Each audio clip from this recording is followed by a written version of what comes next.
Bismillahirrahmanirrahim. Assalamualaikum warahmatullahi wabarakatuh. Perkenalkan, nama saya Akbar Faris Ananda. Di sini saya akan mereview beberapa jurnal terkait dengan mata kuliah Manajemen Law Firm.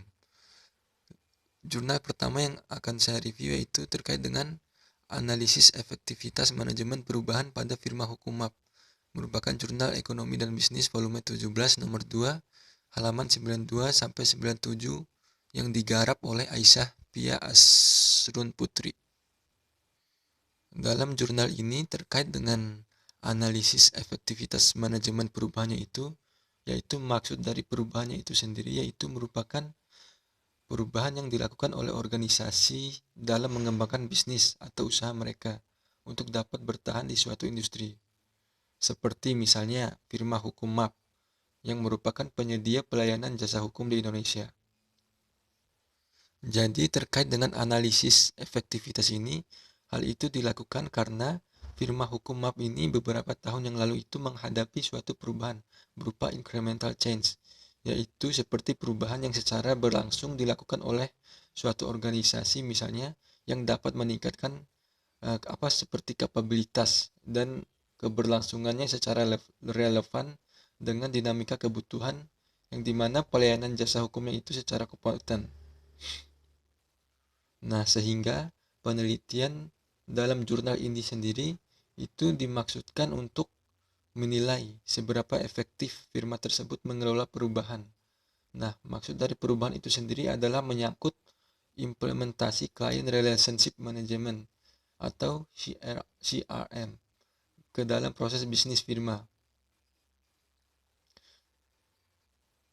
Jadi pada intinya, setelah dilakukan beberapa penelitian yang didukung oleh beberapa manajemen tools untuk mengevaluasi terkait dengan efektivitas pengelolaan perubahan yang dilakukan oleh firma hukum MAP. Nah, firma hukum MAP ini sendiri disarankan untuk terus meneruskan atau menemukan area of improvement dengan terus belajar dan berinovasi dengan menggunakan metode benchmarking untuk dapat meningkatkan optimalitas yang dalam mengimplementasikan CRM itu sendiri. Nah, dari hasil penelitian itu sendiri bahwa peran managing partner dinilai ini sudah secara efektif serta dengan bantuan advokat itu dapat membantu firma tersebut dalam mengelola perubahan yang ada. Kemudian juga berdasarkan jurnal ini terdapat beberapa faktor kesuksesan sebuah firma hukum MAP di dalam menghadapi perubahan setelah dilakukan penelitian, yaitu misalnya seperti mengembangkan bisnis goals yang relevan dengan perubahan yang ingin dicapai. Kemudian juga dia dapat meningkatkan peran managing partner dalam memfasilitasi perubahan, serta dapat menggunakan konsultan yang profesional dan terpercaya. Kemudian jurnal kedua yaitu mengenai kualitas pelayanan di kantor hukum, advokat atau pengacara Iwan Kesuma Putra SH Tanjung Pinang yang ditulis oleh Estri dan Edi Akhyari. Jadi pada jurnal kedua ini pada intinya yaitu permasalahan yang diangkat itu yaitu bagaimana kualitas pelayanan yang diberikan kantor hukum, advokat atau pengacara Iwan Kesuma Putra SH dalam membantu masyarakat berperkara dalam menyelesaikan masalahnya sehingga yang saat ini belum terselesaikan itu dapat terselesaikan. Penelitian dalam jurnal ini itu sebenarnya bertujuan untuk mengetahui bagaimana kualitas pelayanan pengacara dalam membantu masyarakat yang berperkara untuk menyelesaikan masalahnya di pengadilan negeri. Jadi berdasarkan jurnal ini ada beberapa indikator yang digunakan dalam melakukan penelitian, yaitu misalnya seperti reliability, kemampuan untuk melaksanakan jasa yang dijanjikan dengan sangat tepat dan terpercaya.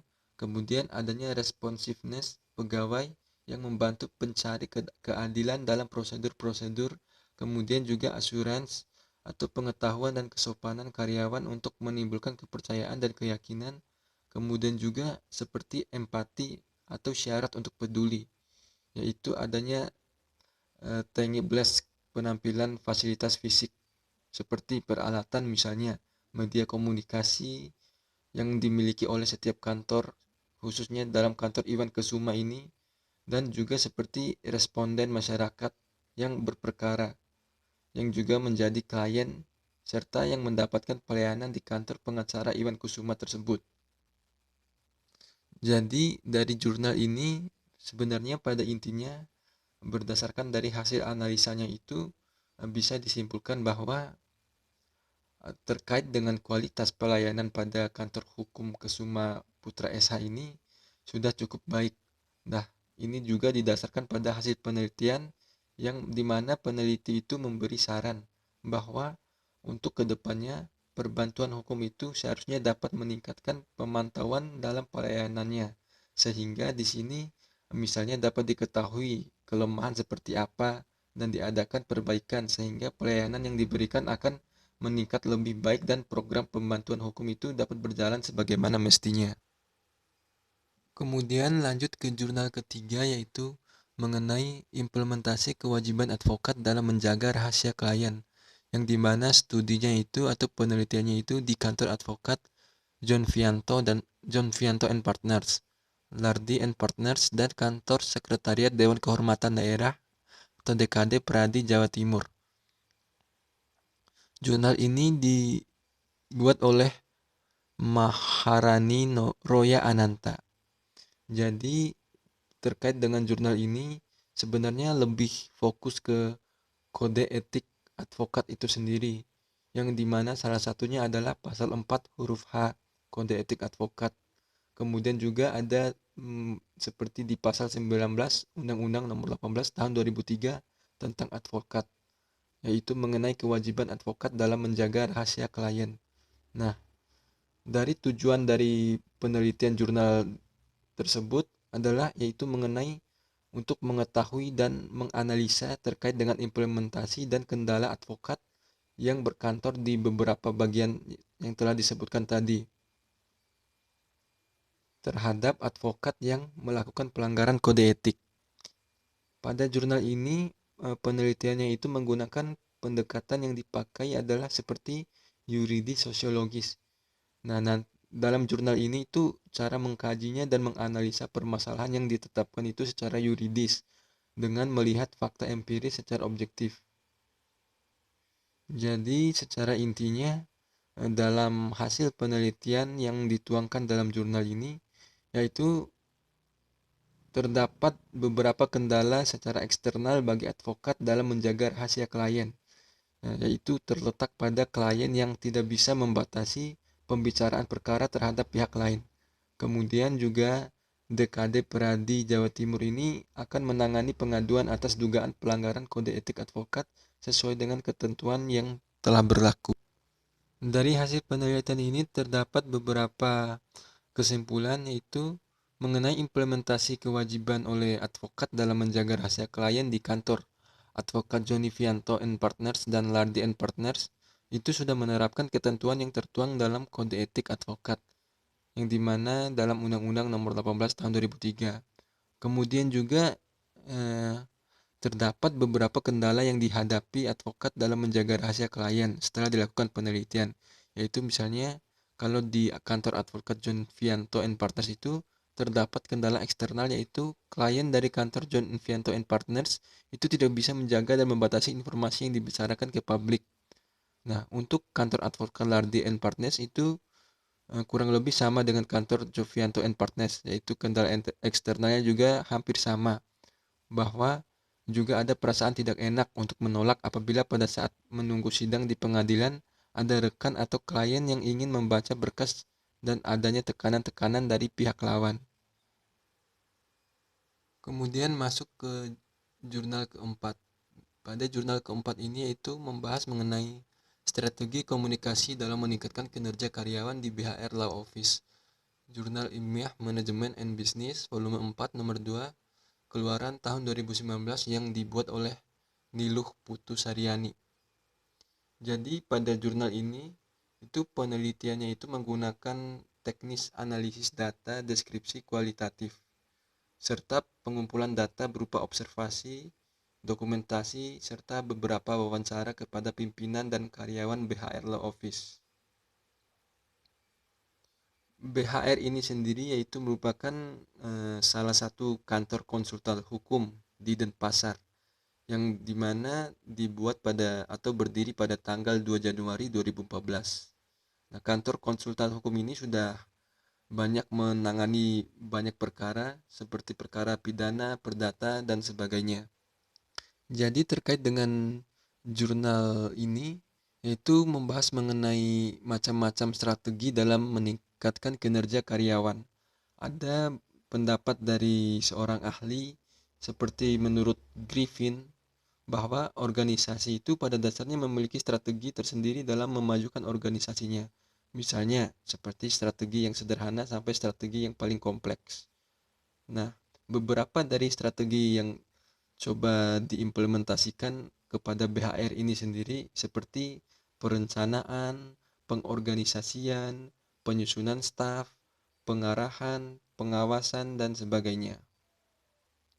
Setelah dilakukan penelitian terkait dengan BHR Law Office yang berada di Denpasar, Bali ini, bahwasannya strategi dari komunikasi pada BHR Law Office ini itu tolak ukurnya menitik beratkan pada pesan, baik melalui komunikasi yang verbal ataupun yang non-verbal. Nah, pesan ini menjadi produk komunikasi perusahaan melalui rapat rutin bulanan, seperti rapat informal bulanan, serta rapat informal tahunan. Untuk komunikasi yang non-verbal itu digunakan melalui email, surat menyurat, serta media sosial seperti grup WhatsApp perusahaan. Nah, untuk komunikasi yang non-verbal ini itu dapat memberikan penekanan terhadap informasi yang disampaikan secara verbal dari pimpinan dengan karyawan ataupun sesama karyawan, sehingga miskomunikasi itu dapat diminimalkan serta menciptakan iklim kinerja yang sehat. Jadi sebenarnya komunikasi itu eh, adalah hal yang dapat mengikat kesatuan perusahaan. Nah, dalam berkomunikasi ini, sebuah perusahaan itu tidaklah mudah. Strategi komunikasi perusahaan itu sangat dibutuhkan untuk meningkatkan kinerja karyawan. Yang dimana dalam kasus ini BHR Law Office itu menerapkan strategi komunikasi yang menekankan kepada pesan komunikasi verbal serta juga yang non-verbal. Kemudian terkait dengan jurnal berikutnya, jurnal kelima yaitu Harmonisasi Undang-Undang Nomor 11 Tahun 2008 tentang Informasi dan Transaksi Elektronik dalam Manajemen Kantor Advokat. Nah, jurnal ini dibuat oleh Savitri Wikan Nawangsari dari Universitas Ahmad Yani Banjarmasin. Jadi dalam jurnal ini membahas mengenai transaksi elektronik atau secara lebih modern dalam manajemen kantor advokat itu sendiri. Nah, pada manajemen kantor advokat yang secara modern itu, yaitu mengedepankan peranan teknologi, informasi, dan juga teknologi yang sangat dibutuhkan oleh masyarakat yang ada kesinambungannya dengan kebutuhan layanan jasa hukum atau law service di bidang hukum. Nah, baik itu yang secara litigasi ataupun yang non litigasi.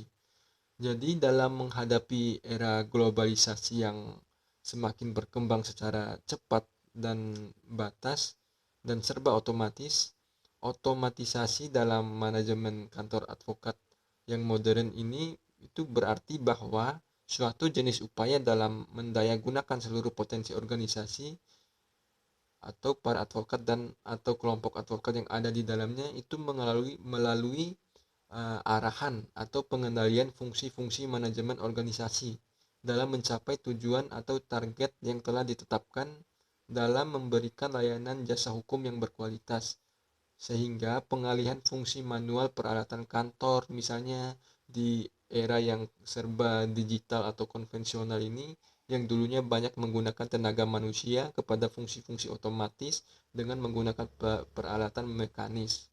Nah, untuk yang era otomatisasi ini, manajemen kantor advokat itu dimulai bersamaan dengan berkembangnya seperti teknologi informasi sebagai bentuk pengembangan teknologi dan penggunaan perangkat komputer untuk keperluan perkantoran. Jadi pada jurnal ini sendiri sebenarnya penelitiannya itu lebih ditujukan untuk mencari tahu seperti kriteria apa yang digunakan untuk mengukur kadar kompetensi seiring semakin majunya perkembangan teknologi dan informasi modern secara global. Kemudian juga bagaimana otomatisasi kantor advokat dapat mempengaruhi penilaian para klien terhadap kompetensi individual lawyers yang membantu menanganinya, tim atau bagian di kantor hukum dan kantor hukum itu sendiri.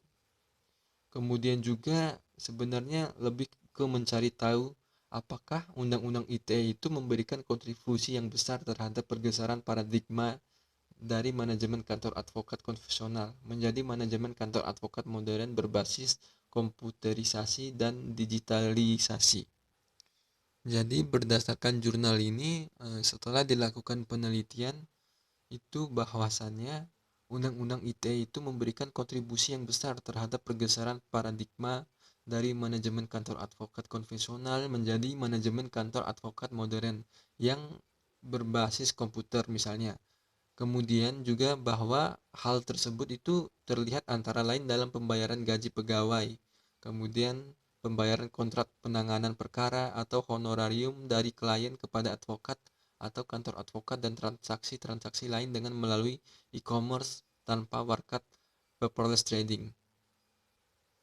Kemudian juga otomatisasi kantor advokat itu sebenarnya dapat mempengaruhi penilaian para klien terhadap kompetensi individual lawyers yang menanganinya.